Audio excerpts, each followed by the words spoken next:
We've been saying it all season. When Connor McDavid is on the slate, you have to find a way to get him in your DFS lineup. So is that true again tonight against the Rangers, AJ? No, I've actually been saying the opposite all season long, and that's to save a little bit of money and go with Leon Draisaitl instead. He's leading the league in points. He's one behind Alex Ovechkin in goals with 9, and he's $800 cheaper than McDavid. There's nothing wrong at this point with leaning into McDavid. It's going to work out okay, but I just don't think it's worth paying up that little bit more when you can get the same or better production out of Leon Draisaitl right now. All right, Paul, I know you're going with McDavid here. Well, I certainly have confidence it will be productive at home where the Oilers have the last change, no matter who the opponent is. But that does mean you spend $800 more on him than anybody else, including his running mate, Leon Draisaitl. I'll tell you what, Jesse, I would build out my lineup leaving a center spot blank. And if you find players at other positions that you're really happy with and still can afford to put them in there, then do it. Otherwise, I see other pivots with very good matchups tonight that I could make a case for. One, for instance, is Anze Kopitar. He has had a pair of 2-point games in the past week, has 13 points in 10 games overall, and he's the best center on the ice in the matchup against the Devils tonight. He costs $7,700. Alternatively, you'll never see a $5,400 price tag beside Mark Scheifele again, I don't think.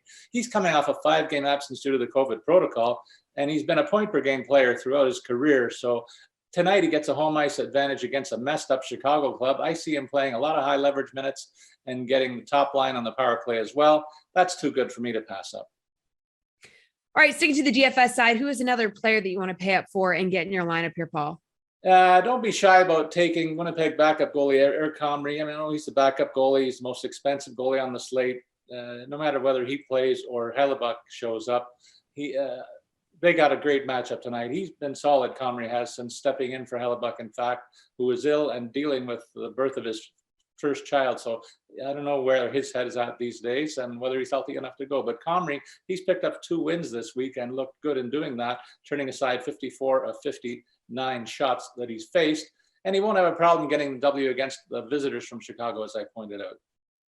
All right, AJ, who are you paying up for? I'm going to look at the blue line here and pay up to get Adam Fox in my lineup tonight at $6,800.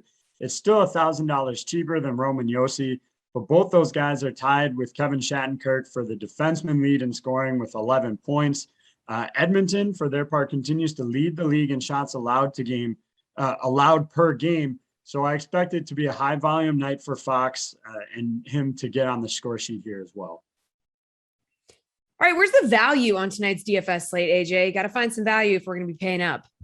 Yeah, I mean, I don't know if this counts as value or not, but I'm going to roll with it because he's under 6K, and that's Ryan Nugent-Hopkins here.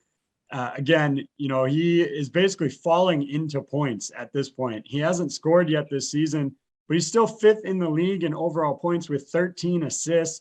He's on the top power play with both of Edmonton's big guns. And that's evident by the fact that 8 of his 13 assists have been scored on the man advantage. At 5-on-5, he's playing on Draisaitl's wing. This guy just can't help but pick up assists at this point. All right, Paul, what do you think? Where is the value tonight? Well, if you decide to go with one of the Edmonton top centers, you're going to need to go bargain hunting, Jesse. So I like Scheifele. I think Blake Wheeler's price is very low at only $4,300. Admittedly, he's gotten off to a sluggish start too, with only 2 points in 4 games played. But I like this as a game is a good spot for him to start rolling at more usual pace. On the blue line, I look at the Coyotes-Ducks game. That's where not a lot of people will look, quite frankly. And I find value in the Ducks having an advantage back on the blue line. So I'll be considering Jamie Drysdale, their rookie, who's getting plenty of reps with the top power play. He faces a Coyotes club that's currently employing a lot of players who should be in the American Hockey League, including both starting goalies that they choose from tonight. Arizona fans who don't like that reference can reach out to me on Twitter at Statsman22. I'll welcome the dialogue. Okay. Home favorites in each game on the slate tonight, guys. Any chance a road team gets a win tonight, Paul? The only one that stands out to me, Jesse, is the Nashville Predators to have the best chance to win on the road in Vancouver tonight. The Canucks are in the 5th game of a homestand that isn't going very well for them. They've only one win and been limited to only 7 goals scored in their last 4 games. That doesn't bode well as they face a Predators team that has had a 4-game win streak snapped in Edmonton a couple of days ago. and Nashville is back to playing their best defensive game in this stretch and have been scoring more than usual. Take them to win tonight as the slight underdog here. I see another high-scoring game in Winnipeg as their forward group is intact finally and gets the favorable matchup against the Hawks that I've been hammering on in today's show. Only one thing the Hawks can do is score too, though. So I wouldn't be surprised to see them combine to go over that prop two of 6 goals in that game. AJ, what do you think? I actually think the Rangers might be a solid play tonight in terms of road win. You'll get plus 125 value here. Igor Shesterkin has been playing really well to start the season. His goals against average stands at 1.85. Look, he's not going to shut down the Oilers offense entirely, but he can keep it close. And the Rangers actually have a pretty deep team, even when you consider guys like Lafreniere and Kakko have had relatively slow starts to the year. But these are top 2 picks. And if one or both of those guys can turn it up a notch tonight, the Rangers can compete in terms of depth with Edmonton here. All right, favorite prop bet tonight, AJ? I'm actually going to look at game props tonight and go with the to win with a shutout option. You can get the Ducks here at plus 750 to blank the Coyotes. Arizona has yet to win a game. They're averaging a league worst 1.3 goals per game. I think it's absolutely worth taking a shot at this value. Plus 750 is a great return here for a shutout that could seriously happen. All right, Paul, favorite prop bet for tonight?